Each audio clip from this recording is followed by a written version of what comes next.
Hello and welcome to our second video morning briefing on this channel.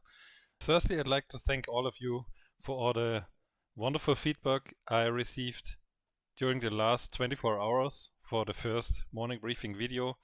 It was very encouraging, very motivating, and that's why I continue this way. I'm no native speaker in English, so please don't mind if I'm not always correct in my sentences or grammatics or whatever, but I'll do my best to get better over time, and I'm sure I will achieve that. Let's have a look what the market has to offer today. Yesterday we've seen a massive volume trend in gold. Today none of this happened.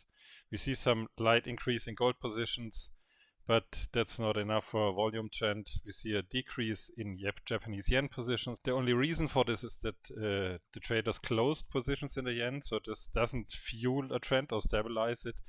And I expect that even more traders will reduce their positions because it's Friday and before the weekend you can't expect that much volatility as on other trading days during the week. You can also see this here in the total volume, which is currently stagnating. So yeah. Anyway, we'll find an opportunity to get some pips and some profits, but probably not volume based. Yesterday we've seen this massive move in the gold against US dollar, and it moved even further, and some of our customers have been able to gain some profits from it, and I'm very happy about that. And gold achieved a new record high at 2,800 US dollars. So today it's a bit more quiet here. Yeah, records need to be settled. It may take a while until the rally continues, but I wouldn't speculate on a reversal. I would just sit here and wait what happens next. The positions here from the trend perspective are pretty clear. Long term it's buy, it's an extreme buy with here at plus 45. Midterm it's the same with plus 40, and it's just short term a bit less dynamic than yesterday, but the rally can continue anytime. Probably next week, we'll see. So let's continue with our currency overview, and you can see that the euro is still very weak. The British pound is neutral. US dollar is rising with some good dynamic here, while the CAD drops pretty fast, but is also neutral in the long term, so it's not clear in which direction it will move the next hours or days.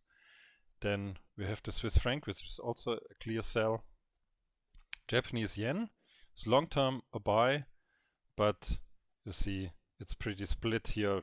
No idea what to do with it right now. The Aussie dollar, it's pretty much the same, no clear direction, and the Kiwi is rising, but yeah, it already hopped above the zero level here with the long-term trend. I wouldn't buy it right now because it's not clear if this will last or if it's enough for a trend for the next hours. I would wait a bit and bet more on the currencies that already have an established downtrend or uptrend, and in this case I would sell the euro against the US dollar and buy the US dollar against the Swiss franc. So these are already the positions I'm in on my live training account, and if you are interested I can share a screenshot later on, but the positions are both already in profit. And honestly I don't expect much more today because it's already Friday, there will be less volatility, so I'm happy if I can close both positions in profit and then I'm done for the week. So let's have a closer look at the corresponding charts of the pairs I already spoke about. This is here the Euro USD. I was entering here when the breakout alert came. I was a bit late, but no problem at all. So you would have gotten an entry here, place the stop loss here above, and then I would say it's best to set the profit target here at the next support level.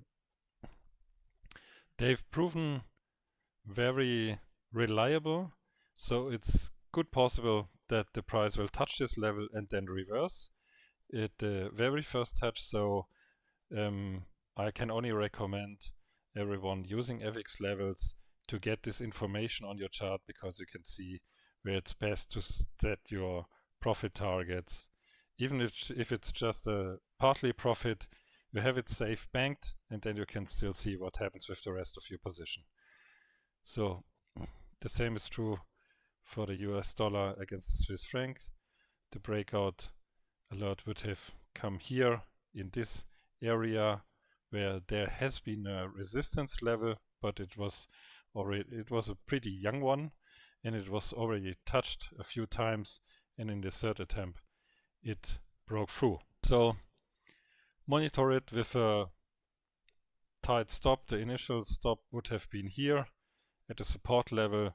Meanwhile, I would say you can already place your stop at the break even in this area, and then you are perfectly safe with zero risk. Just keep the position running and then you're good to go.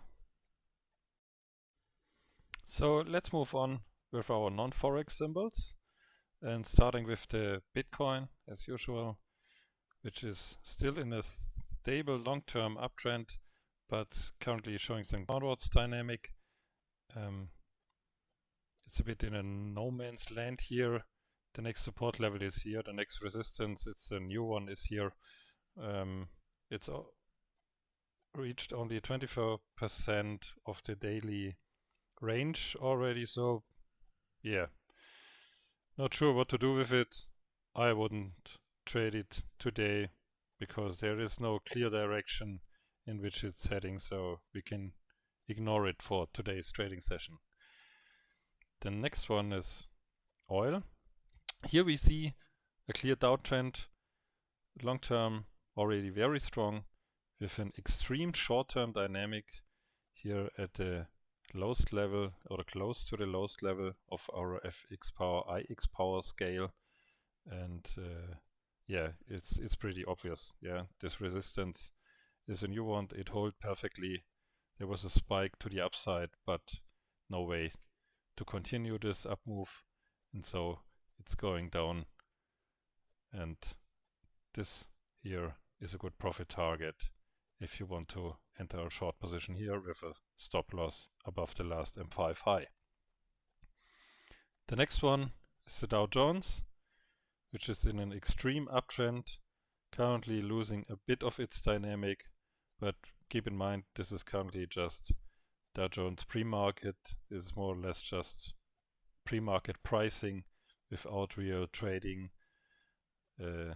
because the New York session will start in a few hours. But there is no resistance level above it. It is currently at a new record high, and so good possible that this rally will continue. So if you want to hop in and participate, I would say placing your stop below this support level would be the right choice. Last but not least, we have the German DAX, which is currently dealing with a resistance level from yesterday's trading session, which did held as far as I can see. It was trying to break through one time and dropped. This is the second time. Looks like it will drop again. So yeah, for those board traders that want to take the risk, I would say go short, set your stop loss here, and the profit somewhere here at the bottom or at the daily low. You can also see in this line dynamic drawn by IX power that this is here we can still see a very extreme long-term uptrend, but the short-term dynamic with both of these lines being below it, moving to the neutral level, raise the chances for a reversal. Maybe not long, but maybe it's good for an hour or two, and you might get some pips before the trend goes back, which happens most of the time. That you can see these kind of reversals before both lines go back to the long-term trend. So either way, enough opportunities for today, and I wish you a profitable one, and I'm looking forward to our next morning briefing on Monday. Have a great day and weekend, and see you. Bye bye.